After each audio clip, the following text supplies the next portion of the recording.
It's your boy D from Speak It Boldly Sports Podcast. Come back with you with another boxing talk, episode 6. Today I'm just giving my final prediction on the Zayas Boots unification fight at 154 pounds. Um, give y'all what I think about the fight, my thoughts on it, my prediction. I got Boots. Like I said that in the previous video, but kind of want to give more than just saying I got Boots and some reasons why. Going back to previous fights this week, I watched Zayas versus Abbas, and then I watched Zayas versus Jorge Garcia. And then for Boots, I watched the first Karen fight, and I couldn't find the second Karen fight. I need to get on the zone, but because that one was on the zone. I think the first one was PBC, but I think but I didn't watch that fight. I didn't go watch. I watched some other fights of Boots, maybe about from 2018. He was knocking guys out and stuff like that. But just want to give my thoughts. So as we record this video, they already have to weigh in, ceremonial weigh-ins. They both made weight, so we do have a fight for Saturday night. And I'm gonna hop right into it, but just my thoughts. I'm gonna start with Zayas. And I have my notes over here. What I'm saying? She turn this way. You know what I mean? But no. So with the Zayas and the boss fight, which I found out because I know that fight that weekend was so many boxing, and that day was so many boxing fights. I think that was same night. You had a boss fight in Zayas. You had Shakur fighting Tio. There was another. It was like three. This boxing had three different fights that night. So I had watched the Shakur Tio fight. I watched other fights earlier, and then I just completely forgot about the Zayas unification fight, which I actually did want to see at the time. But with this fight, I was watching it, and I'll start off like this. Zayas completely controlled that fight. I don't see how it was a split decision. Abbas never was able to sustain his offense. Yes, he had moments where he was catching Zayas clean with the straight right hands, did some pretty good body work, but it was never anything where he, even within a round, I said, when I'm just watching it, I wasn't scoring. I was really watching to see what Zayas does, what he does well. But I said a boss, maybe you could say he won rounds 3, 5, and 6. And that to me was debatable. I felt like a boss, there was more seat in there. I think round like the championship rounds where Zayas and him were kind of going toe to toe fighting on the inside for a brief moment. But that to me was still controlled by Zayas. Even the initiation of that, Abbas just didn't have good feet. He couldn't keep up with Zayas. And so Zayas did a good job just boxing, long range, did a good job pivoting, even underneath shots, countering, hitting him with the uppercut. Of course, his jab was pumping in that fight, like for real, for real. That was like the main weapon. And I'm trying to think what else I have on that fight. I said Abbas is flat-footed. Abbas never had consistent offense. His offense was spotty to say the least. So that was a move. Should have been like, I don't see how that was a split decision. But like I said, one thing I will point out, I think the flat-footedness with Abbas and also Jorge Garcia, which I believe were his last two fights, Zayas. I know he called Boots flat-footed, and I think you said maybe there's levels to flat-footedness. Now, if you feel that Zayas has better feet than Boots, okay, for like the moving around the ring, positioning yourself, okay. But to say Boots compared to Abbas and then Jorge Garcia, which I'm about to get into, I think that is, you can't say call Boots flat-footed. And a lot of people will say that, certain people were saying that Boots get hit a lot prior to the first Karen fight, and then of course after the first fight, definitely after the second. That's what it's been a narrative. He did get hit more than usual in especially the second Karen fight. Watching him skip to the first Karen fight, Boots didn't. Karen did a lot more moving. He did have offense later in that fight, and here and there throughout certain rounds. They were like starting at round 6 ish. second half of the fight, but it was never, he was moving. He was forcing Boots to, like, catch him. Yes, Boots could have did a better job cutting off the ring, for sure. But Boots was still able to land shots with Karen moving the way he was moving. I felt the way Karen was moving was, I don't say excessive, but if he had added, maybe had some more offense like he did in that second fight with it, with the movement, maybe it's a different story. Who knows? But as far as this fight, from a no standpoint, things I just wrote down, just looking. Uh, so with that fight, Karen versus Boots won. I said slow fight, good footwork by Karen, but not much offense. Can Xander implement the same style/game plan with more offense?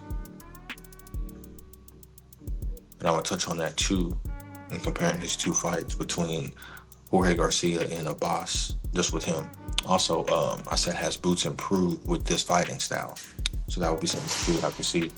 Also said too, Boots was very impatient in this fight. I said he started off jabbing, like the first few rounds he was jabbing, head, body, but stopped. He stopped doing that and started just throwing power shots. He just like trying to get the knockout, trying to get the knockout. And I will say that based off previous fights, Xander has shown to be more patient and controlled in that manner, as far as like, my jab not landing or this is not working. Xander's never really looking for the knockout. He's, go try to box you 12 rounds, which he mentioned throughout this presser. Um, I did say Ennis did land good shots, head and body throughout the fight. He did hurt Karen. He was like kind of visible. He did hurt Karen as well. So I still think in this fight with Xander's footwork and everything, that Boots was still, which I don't believe Xander's coming forward at all. Um, but even with him trying to move and box on the outside, we'll see if who's a better outside boxer and who can get theirs off at that range. We know Xander has been able to get his off versus other flat-footed fighters that are slower than him. That's a given. Um, he's fought a lot of guys that were slow foot, as far as foot speed, slower than him. Let's see if he can do that with Boots. So, and I'm not sure, I'll say this part here, and I'll jump into the Jorge Garcia fight. One thing I noticed, yes, I know these fighters are human. They're in great shape, highly conditioned for boxing. These three 12-minute rounds, 3 10-minute rounds, however long the fighting rounds are, 3 8-minute rounds, they're conditioned. But one thing I noticed in the boss fight compared to the Jorge Garcia, like I saw Xander get visibly tired. Maybe it was around round 4. Something that could have been, because like I said, the boss was landing shots, head and body, but to me it just wasn't sustained enough for me to give him clear rounds. Like, you know what I'm saying? Um, so we'll have to see when Jorge Garcia, to me, I'm not saying, of course, Xander probably did get tired, but I felt like he was able to, he just looked fresher. Now, I'm not sure too, he's outgrown the division, getting bigger. I know he may win this fight, but he's a big guy. So for me, I said we'll see in this fight with Boots if he's able to sustain the movement. Because in that boss fight, when I noticed, like, I don't know if he got hit with a shot or he got tired, combination of both. He started just going around the ring like how Karen looked in the first fight. He just started like trying to get away from a boss for a moment. And it's almost like he, no, not when I say he was out the fight, but almost like he was like in the days to a degree where he kind of just doing something out of like muscle memory. For a moment, it was strange how the fight was going because he was dominating the fight, and it was almost like he was just, I don't know if like say he got hit with a shot or he's a little dazed as far as like his focus. What I mean by dazed. But that's one thing I did notice. But comparing his Jorge Garcia fight and the boss fight, just has his gas tank, will it be consistent? Will he have enough gas for this fight? One thing with Boots, he's just going to go to his body for sure. He's definitely going to go to his body. So looking at the Jorge Garcia fight, like I said, another flat-footed fighter that Xander was had better feet than, better hand speed, was faster than. To me, that because in this presser, I know Xander mentioned a lot about Boots was fighting a lot of tailor-made guys, and we already know Top Rank with their matchmaking. Um, they want their prospects to look good, and they do a great job of building these guys up and everything like that. So Xander, I watched Xander fight. Let me see. Let me just pull this up real quick. I've watched Xander fight quite a bit.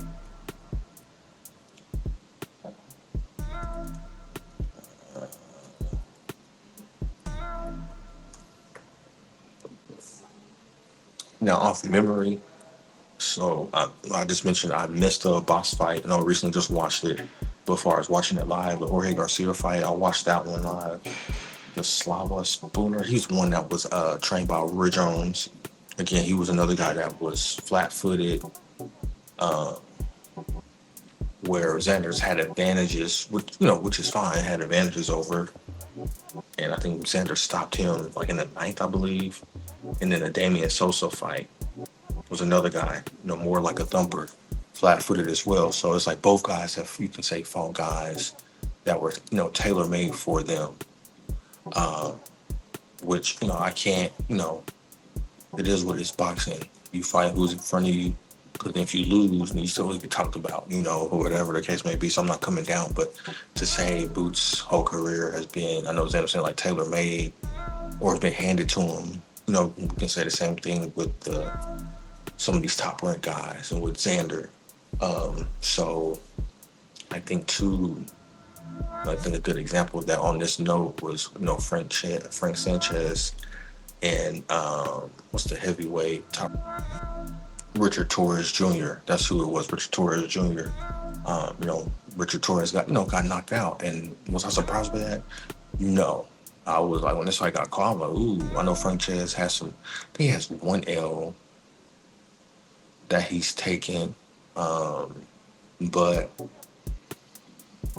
he's kind of someone he hadn't been like in the front center of the heavyweight division, but Torres looked good versus the guys he was fighting, but it was like, ooh, man, I don't know if he really get in front of like a top 10, top 15 type cat in the heavyweight division. Like, shoot, even I'm saying Jared Anderson, Big Baby. I'm not even say some of these names. I'm trying to think of another guy in the heavyweight division. Who did, yeah, somebody, yeah. Something else. I almost said some names, but I'm just like, ah. So it's like, that's why more so I was coming from with that standpoint of like, Top Rank know how to matchmake. They go make sure they got guys, be all right until it's time for them to really fight somebody. But going back here, I just feel I'm going to the Jorge Garcia, look at my notes. I said with the Jorge Garcia fight, it was a good fight, it was competitive. I think the first, I'll say 5 rounds where it was like, kind of had some moments. Garcia had moments where he was landing some good shots, but for the most part, his eyes was up and making miss, going to the knee shots, moving away from shots, pivoting out away from shots, countering, landing his jab. So the first, I think I said it here. I said Garcia's flat-footed. Zayas was fighting mid-range to inside in the first. I said first round. I said first to second rounds. And Garcia was able to find some from success. Oh my lord, was able to find success in those rounds. Like the first 2 rounds, he was like mixing it up. He was long and then he was like a little bit inside, then a little bit mid range, and nothing like sustained by Garcia, but he was able to land some shots. Right. By the third round, Zayas was fighting long range with his jab, and he fought that for the rest of pretty much the fight. That was the main thing he did. And he landed some nice shots, some great straight right hands, the hook, the jab. He dominated this fight easily. I did say between me watching Boss and Garcia fight, I said overall, I felt like Boss was better overall than Garcia based off the two performances. Not saying if they fought that Abbas would beat him, but it's based off those two performances versus Zayas. I liked Abbas. What he did more as far as not just his offense. So I know I mentioned that earlier, but some things he did defensively, some of the adjustments he made in the fight to give himself a chance in that fight as well.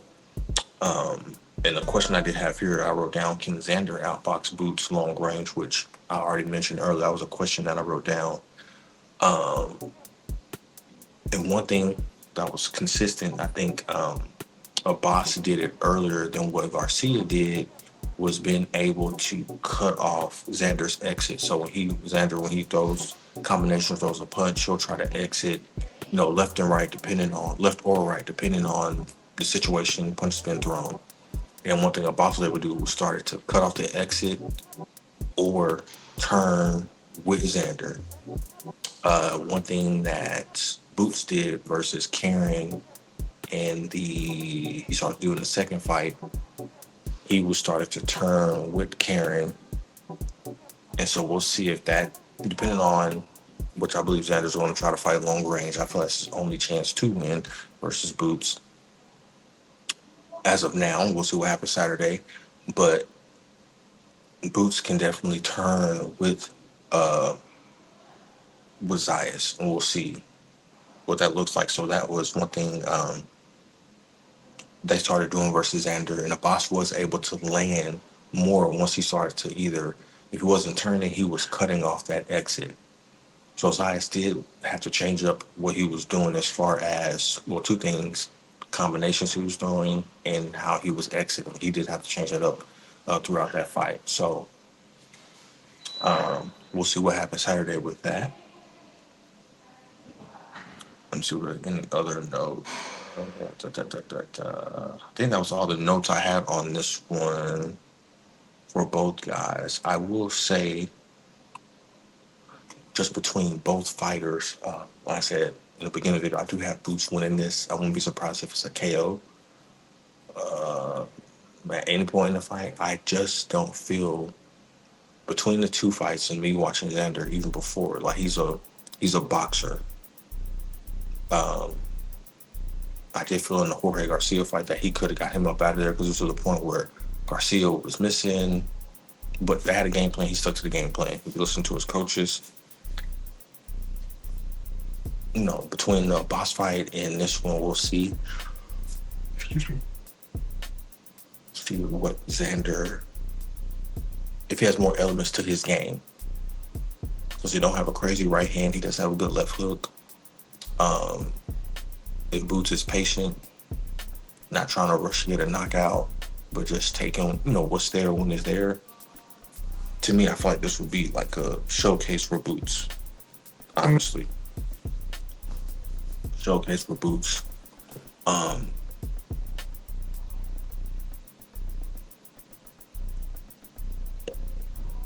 just feel like Boots can do more, but even just with the hand speed, maybe Xander has better foot speed. We'll see. But the feet,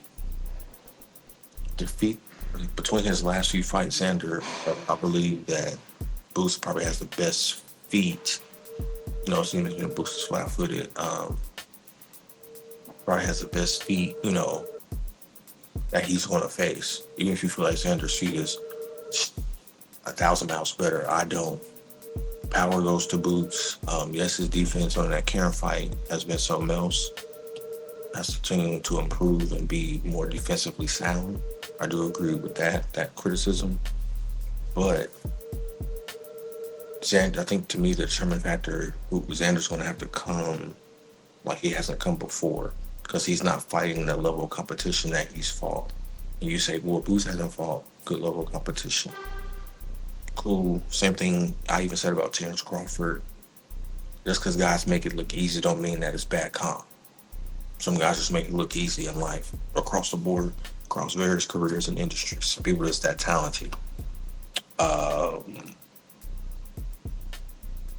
Yeah, I definitely have Boots. If I had to predict, I say like it'd be late, like sometime after round 6. I'm probably like a round 9 TKO. It just depends on early in the rounds, like how this fight. If Boots is landing, especially to the body, Um, and if Xander slows, I feel like if Xander, if he gets in the inside, I have Boots. His inside game is strong. Yes, could be stronger as far as control, like controlling your opponent, being more physical, kind of like Andre Ward was on the inside. But I have Boots. So we're gonna see what's happening. We're gonna see what happens. We're gonna see what happens.